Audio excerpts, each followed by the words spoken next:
सत्कारमान पूजार्थम तपोदम्भेन चैव यत् क्रियते तद इह प्रोक्तम राजसम चलम अध्रुवम।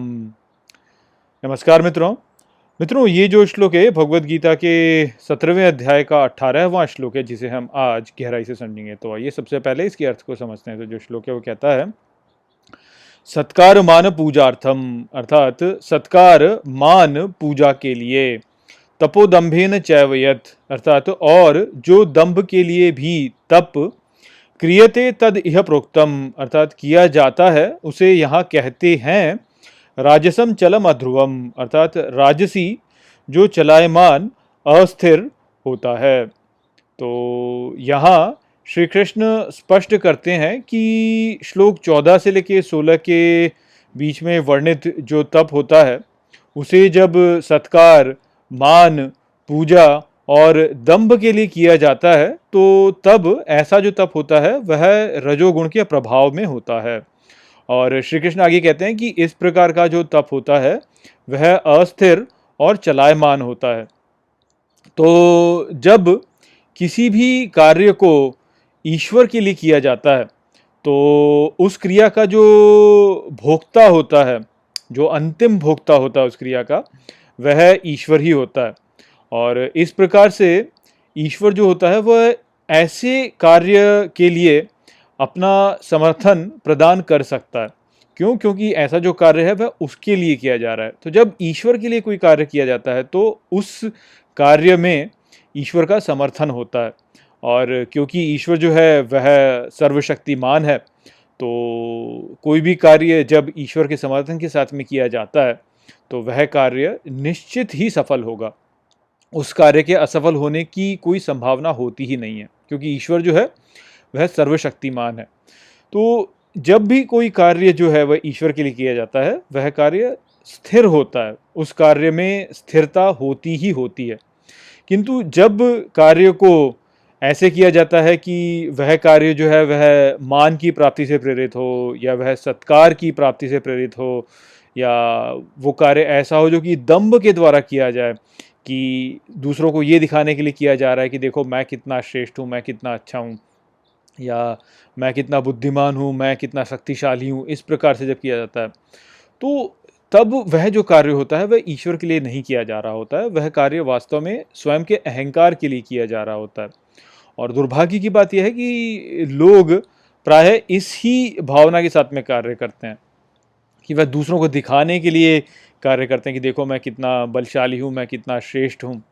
तो जब भी कोई कार्य इस प्रकार से किया जाता है तो वह ईश्वर के लिए नहीं किया जा रहा होता है, वह स्वयं के अहंकार के लिए किया जा रहा होता है। और क्योंकि वह स्वयं के अहंकार के लिए किया जा रहा होता है और ईश्वर के लिए नहीं किया जा रहा होता है, इसलिए ऐसे कार्यों को ईश्वर का समर्थन प्राप्त नहीं होता है। ईश्वर ऐसे कार्यों का समर्थन दे ही नहीं सकता है। क्यों? क्योंकि ईश्वर का उस कार्य से कोई लेना देना ही नहीं है। तो जब ईश्वर का उस कार्य से कोई लेना देना ही नहीं है, तो ईश्वर जो है वह किसी के फटे में क्यों टांग अड़ाएगा। तो इसलिए जब कोई कार्य जो होता है वह स्वयं के अहंकार के लिए किया जा रहा होता है, स्वयं के अहंकार के सत्कार के लिए किया जा रहा है, मान के लिए किया जा रहा होता है, पूजा के लिए किया जा रहा होता है, दंभ से किया जा रहा होता है, तो ऐसे कार्य को ईश्वर का समर्थन नहीं होता। और क्योंकि ऐसे कार्य को ईश्वर का समर्थन नहीं होता है, इसलिए ऐसे कार्य की सफलता और असफलता केवल अहंकार की क्षमता पर निर्भर करती है। यदि अहंकार की इतनी क्षमता है कि वह उसे सफल कर सके, तो ऐसा कार्य सफल हो पाता है। और यदि अहंकार की इस क्षमता नहीं है कि वह ऐसे कार्य को सफल कर सके, तो फिर ऐसा जो कार्य होता है वह सफल नहीं हो पाता और असफल रह जाता है। तो इसीलिए ऐसा जो कार्य होता है वह अस्थिर और चलायमान होता है। तो इसीलिए श्री कृष्ण यहाँ पे कह रहे हैं कि जब किसी भी तप को सत्कार, मान, पूजा या दंभ से प्रेरित होकर के किया जाता है, तो ऐसा जो तप होता है वह चलायमान और अध्रुव होता है, वह अस्थिर होता है। वह कभी तो सफल हो सकता है और कभी सफल नहीं भी हो सकता है, क्योंकि उसको ईश्वर का समर्थन प्राप्त नहीं है। तो हम सबको भी जीवन में इस बात पर ध्यान केंद्रित करना चाहिए कि जब हम कोई भी तप कर रहे हैं, अर्थात हम जब कोई भी प्रयास, कोई भी श्रम, कुछ भी ऐसा कर रहे हैं, कोई भी इस प्रकार की क्रिया कर रहे हैं, तो उसके पीछे की प्रेरणा क्या है? क्या उसके पीछे की प्रेरणा ईश्वर को प्रसन्न करना है, या उसके पीछे की प्रेरणा ये है कि मैं स्वयं को दिखाऊं कि देखो मैं कितना श्रेष्ठ हूँ, कितना शक्तिशाली हूँ, कितना धनवान हूँ, और मेरे पास देखो कितना कुछ है, ये करके है।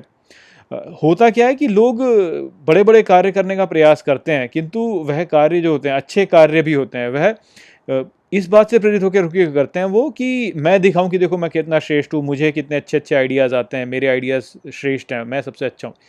अंत में जो लोगों का जो मूल प्रेरणा होती है वह वास्तव में ये होती है, वह भले ही ऊपरी स्तर पर कुछ भी बोलते रहें कि मैं ऐसे कर रहा हूँ, मैं ईश्वर के लिए कर रहा हूँ, मैं धर्म के लिए कर रहा हूँ, किंतु अंततः यदि आप देखें गहराई में, उनके मन की गहराई में देखें, तो वह जो कार्य होता है वह सत्कार, मान, पूजा और दंभ से ही प्रेरित होता है। और इसी कारण से तो ऐसा होता है कि फिर ऐसे कार्यों से इतने कष्ट वो लोग झेलते हैं।